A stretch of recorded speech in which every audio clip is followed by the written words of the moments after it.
Are you upset that things suck? That maybe you have to do something you don't want to do, or maybe there's something that you do want that's just not here yet. Well, you're in luck because today's episode we're talking about nothing lasts forever. This is the Existential Stoic podcast. I'm Randy. That's Danny. What's going on, Danny? What's up, Randy? Or maybe there's somebody you don't like in your life right now, and guess what? Nothing lasts forever. Nothing does, nor Mhm. does it have to. But it's funny because I think that is one of the most interesting things to me, like both in terms of personal experience, but just in general, is that we always seem to think that it will. Like Mhm. we talk about this a lot, like happiness and depression, right? You're in those states of mind and you think this is how it's gonna be forever.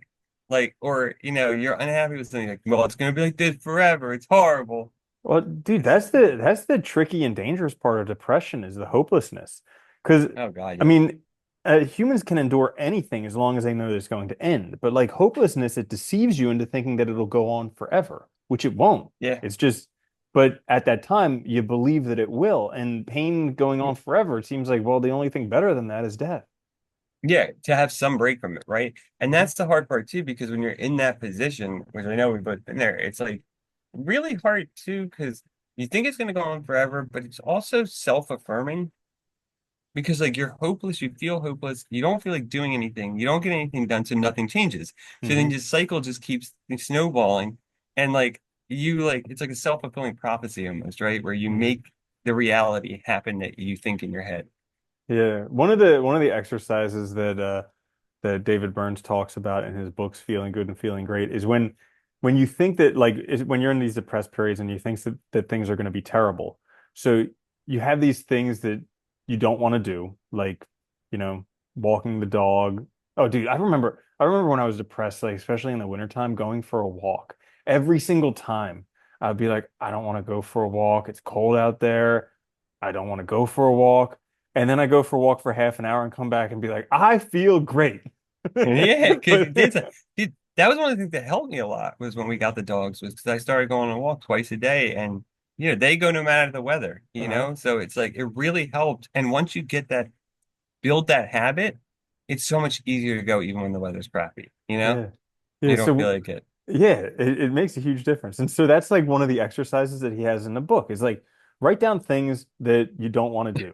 And then write down on a scale how pleasurable it'll be, like 0 to 100. 0 not pleasurable at all, 100 like most pleasurable thing ever. Write that down before you do it. And then go do it. And then afterwards, write down how pleasurable was it actually, and Yeah. start collecting these things. And you can look and see how wrong you are about your predictions.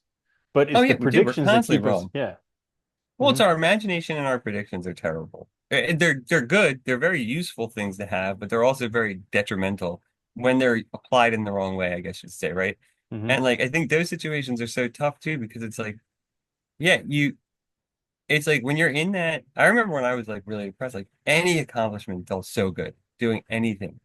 But it was like so hard just to get myself to do the things. And when in actuality they weren't that hard, but it's like they are because you are in that state, right? Like if you're normal, obviously it wouldn't be hard, but like yeah, being like that is hard. Yeah. Hmm. But it does. It's interesting how these like states feel like they will be just forever. And like as if we couldn't change it, or as if like change wasn't a constant in life. Well, it's interesting because this concept of forever, it's like it's very malleable because Yeah. it's how long is forever? Well, it's longer than any of us have ever experienced. I mean, we've only ever experienced however long we've lived so far. And even that, we haven't Eh. experienced all of it because, there was a We- time before we were conscious. There's times when we're not paying attention. There's all this other stuff. And it's like, yeah, it feels like it'll be a long time, but there's no way to know for sure. That is true. It is yeah, time's really weird. And we are not good at like And it's imagining it at all. and it's and it's and it's only when things are going poorly that we actually care. Like when they're going great, we're like, I don't care. Like, let's go on We forever. That's great. it's funny. I was telling you like last week I was having some trouble. Like things were going on. I just wasn't feeling great, and I was really tired. And like, but I thought I did really well because like I was catching myself. And the one day I remember clearly, it was like probably like 1 o'clock. I had just eaten lunch. I was tired. You know, you get tired after lunch and all. And I was already tired because like kind of depressed and stuff. I remember I was just like walking in my house and I just started having that train of thought, like, oh, this isn't going to work out. I'm never going to get that done. And I was like, and I stopped myself and I was like, wait, what? Like, first of all, I was like, there's nothing really, you know, from that standpoint of like getting things done, work and stuff, there's nothing wrong in my life right now. I was like, secondly, I was like, why don't I just sit down and try and then see? And I sat down, like, after doing stuff for like 5 minutes, I got like, I didn't do a ton. I got like an hour of stuff done, felt great, and that was Hmm. awesome. And Yeah. it's like just proving to yourself that you can do it. But it's funny because like it's almost like I think in our minds we think it's easier to keep the status quo, the norm, Hmm. because we're used to it. Even when it sucks, even when it's super uncomfortable, we know it and we know what to expect from it. And change becomes scary in those cases, but change is going to happen, Hmm. right? So it's like, Yeah, that's similar to something that I heard where like frustration comes from when something is harder than we think it should be. And namely everything. namely everything, because we think everything should be easy and should be immediate. But it's like that's why we're so frustrated nowadays. So like I've been experimenting with that recently is and even Marcus Aurelius says this in, the beginning of book 2 of Meditations. He's like, remind yourself that you're going to deal with like a whole bunch of idiots today. Like Yeah, and but like that's what I've been doing. And I'll go to do these things where I know people will piss me off because every time I go do that, they piss me off. And so yeah. before I go and do it, now I tell myself, okay, this is going to happen. That's going to happen. This is going to happen. That person's going to piss me off. And then I go and do it, and that stuff doesn't happen. I'm like, huzzah, that's awesome. But like, had I not have prepared myself for it, I would have been like, come on, again? Yeah. What is this? Yeah. I I started doing the same thing driving because like every time I go to work, it's like, dude, it's like this experience like no one got taught how to drive anymore or Mm-mm. something. That's what it feels like now. Yeah. Like it's like there's just no rules, there's no right of way, nothing. Yep. And I've been trying to remind myself that because I hate getting mad when I'm driving. It's like so worthless and stupid and not helpful. Yep. So Dude. it's Yeah. like just put on something good, listen to it, and just And like it's and not like worth. there's this one red light that catches me every single time. And like it'll be green the whole way going to it. And then once I get Yeah. there, it's red. And I'm like, it's not possible that this could just be like God playing with me, where it's just like, They're aha, like, see there's him this car. coming. They Ding scan it. again. And it's like it's not physically possible, Yeah. but it It just is funny happens. though. Yeah. And it's funny too, because I think, you mentioned Marcus Aurelius, but so many like philosophers, people we consider wise sages, like many of their messages is that, life is change and kind of roll with it. Like I've always liked Taoism in that respect too, because, going with the flow of the universe is very much accepting the changes that are going to occur and happen in life, not being resistant to them, right? Not trying to go against the current, but go with it. Hmm. And I think a lot of that is because, like that whole idea of like, action of no action, things like that. It's being in that flow and recognizing that you can't force these things. You can't make reality different than what it is, but you can move with it instead. And it's so much easier and so much better, mentally healthy and all to do that. And I Hmm. think it's funny because I don't know, it's just funny too, like you see people like when we were transitioning careers, I was thinking about this a lot too, because there's so many people I know that are miserable in their work, but they act as if they're trapped.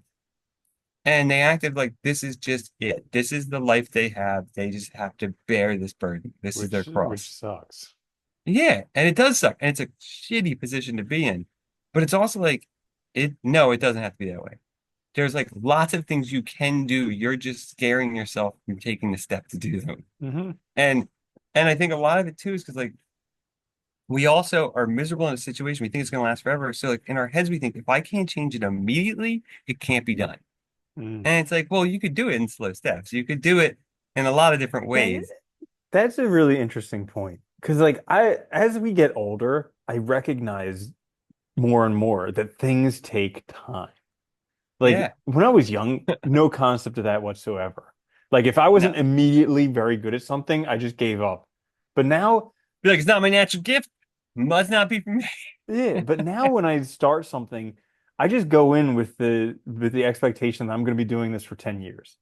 And so like other people who have the mentality that I've had for so long, where like I need to get good immediately, they're like, but why don't you practice this all the time and do this all the time? And like how well, aren't you concerned that you're not good yet? And I'm like, I've only been doing it for like 9 months. Like I'm still got another like 9 years Yeah. and change. And they're like, what?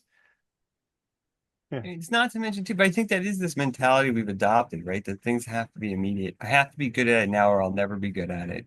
And we Mhm. forget that like, we talked about before with like work and stuff, like most people that like do really well at their job, they've been there for a long time. They just know how things work. They've learned how to do things more efficiently from just the experience of doing it. And that's not stuff you'll ever have on your first day because you haven't done it, Mhm. right? And I think we make this mistake all the time, and it really does prevent us from like realizing that we have this capability to change things.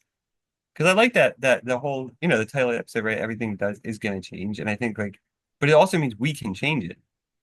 And we don't have to accept these like, absolutes in our lives, like that this is just who I am, or this is just the way life is, or whatever.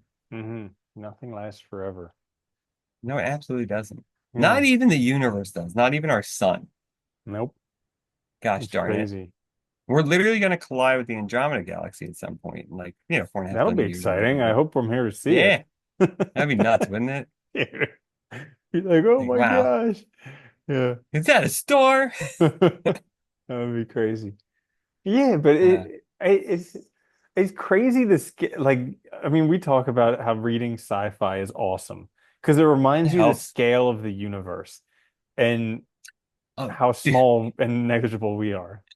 I was just so I joined an astrophotography group on Facebook because I like seeing the pictures, and Mhm. they post a lot of stuff from James Webb, Yeah. and they just identified like I forget when this was. It was a little while ago, but they identified the largest black hole, and they're like it's 66 billion times the mass of our sun, and I was like that like when you look at information like that, it just puts things in perspective. One that's so inconceivably huge, I don't even know what that means.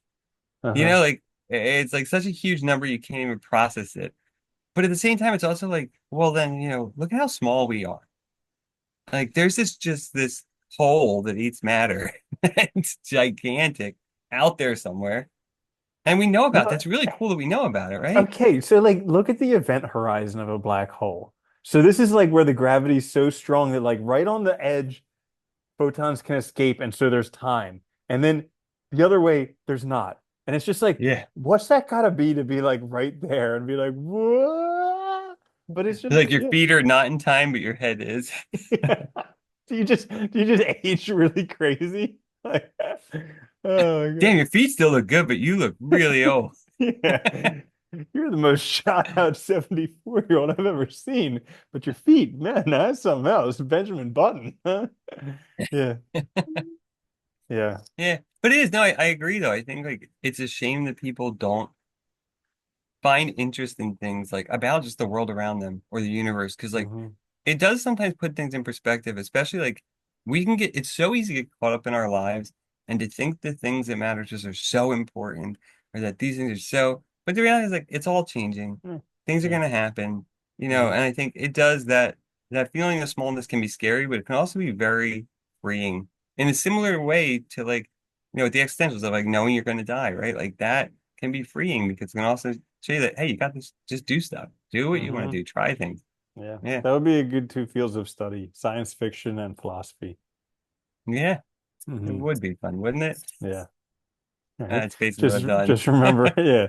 Just remember how unimportant and yet at the same time important it all is. Well, that's the thing though, right? Because it is, from our perspective, it's wildly important, right? I Hmm. mean, you're the subject experiencing the world, you're it. This is, so I mean, from that standpoint, it's very important. From an abstract, like outside of the personal standpoint, not at all. And I think that's important to remember though, because it's Hmm. easy to get caught up in our own BS and think what we're doing is what matters, or that what we're feeling is an objective reality and unchangeable and fixed. And it's not. Hmm. And you know what else I was thinking of this week, not related at all, was That's these okay. people was these people who say that like everybody needs to be open-minded. I'm like, that's the most closed-minded thing you could possibly do. Like everybody Yeah. needs to accept everybody. And it's like, but you're not accepting the people who don't accept everybody. So like Yeah. Well, You're being closed-minded. I know it just yeah. Yeah, Uh, well, it is funny though. I think like it's good to like think about other perspectives, to see things from as best you can because you can't 100% obviously. mhm, And not get caught up in that. But yeah, I think I mean, it is funny because people that demand that though usually I think are in their own mhm. way. Yeah, yeah, agreed. So, anyways, that is I think that's everything. Not even this episode lasts forever. Would you believe it? No, This nothing episode does. has an end too. Son of a gun. Well, there you have it. This was a fun episode. Nothing lasts forever. If you enjoyed this episode, you're in for a surprise. There are hundreds other There's episodes more. It's on like we've been YouTube. doing it for years. Almost 5 years Actually, at this point. no, we're all yeah, we just started our fifth year. Yeah. Huzzah! Happy 5 year Huzzah! anniversary, Danny. Pretty amazing, right? Yeah. Yeah, we've been doing this for 5 years and yeah, got a lot of episodes to listen to, a lot of fun times. Great for a road trip or if you just want to binge listen, whatever it is. This is the Existential Stoic podcast. I'm Randy. That's Danny. I'll see you later, Danny. Later, maybe.